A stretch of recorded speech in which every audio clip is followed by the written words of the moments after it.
Hi, boys and girls. Good morning. So we are going to do a read aloud today. Even though we have an e-learning day, we are going to read aloud this book, and it's called A Place to Start a Family. For thousands of years, people built shelters to live in and protect their families. We use wood, cloth, concrete, steel, glass, and more to create safe and unique homes. Many animals are builders too. They use materials they can find, such as dirt, leaves, grass, twigs, tree limbs, shells, fur, hair, clay, and sand. Some make their own building materials. Spiders spin their own thread. Stickleback fish make their own glue. Paper wasps make their own paper. Some animals live in their structures and some don't, and they all need a place to start a family. Turn the page to meet some of nature's most interesting architects and learn how they build. So sometimes when you are reading poems, you are able to visualize what poems are about because of the images that accompany the poems. And so throughout this book, I want you to pay attention to the illustrations and how those illustrations really help you fully understand the poems. So we're going to take a closer look at this poem called Builders Underground.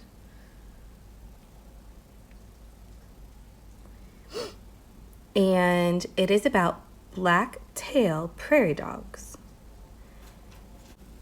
Young ones kiss, play king of the hill, chirp and thrill, voices shrill.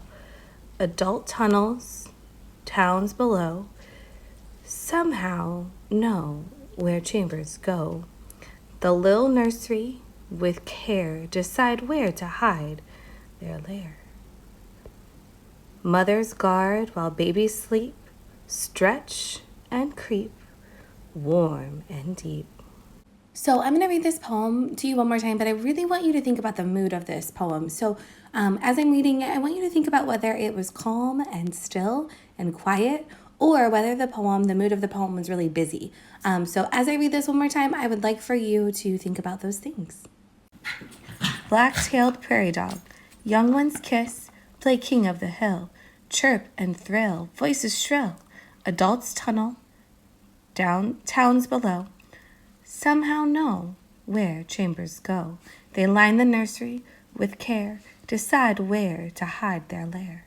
Mothers guard while babies sleep, stretch and creep, warm and deep.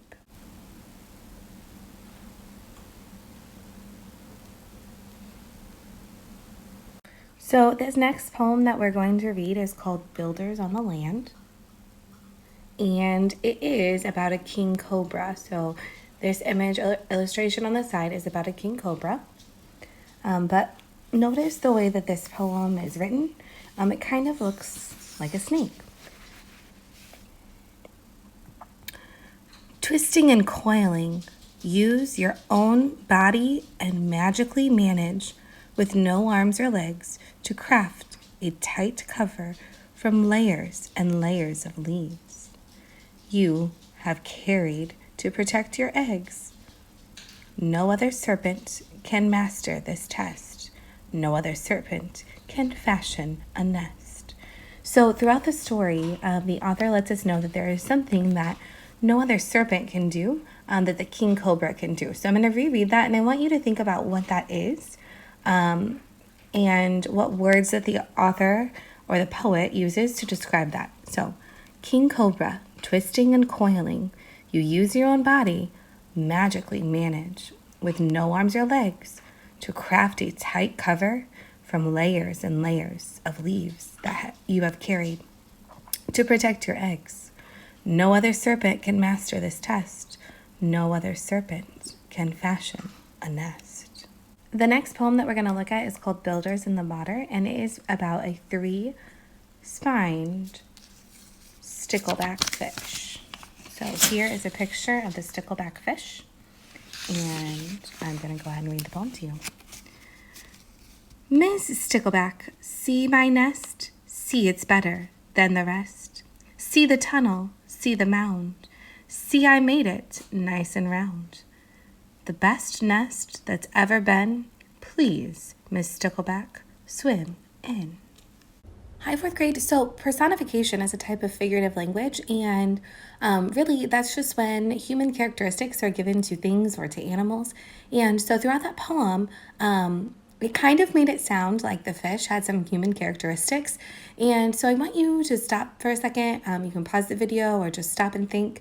But what human characteristics did the poet put in there about the stickleback fish that maybe sounded kind of human-like? So the last poem that we're going to look at today is called Builders in the Air by the Red Ovenbird. How do you hide your nest like that? Protect your chicks inside like that? How do you know the weave like that? With grass and hair and leaves like that? Make it around with twigs like that? On the ground or limb like that? We are so glad you sing like that and make the forest ring like that. So I have a video pulled up and I would like you to listen to the sound that the ovenbird makes, and then we're going to reread the poem, and I want you to see if you notice anything about the format of the poem.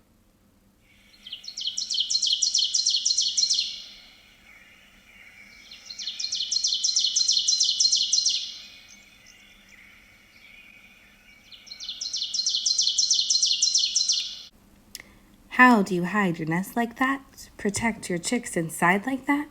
How do you know to weave like that? With grass and hair and leaves like that? Make it round with twigs like that? On the ground or limb like that? We are so glad you sing like that and make the forest ring like that. So if you look at each stanza of the poem, you kind of notice that it sounds like the sounds of the ovenbird. And then I don't know if you noticed, but at the end of every section, there are the words like that. So what I want you to do is respond and let me know why you think that the author or the poet decided to end each line and repeat each line like that.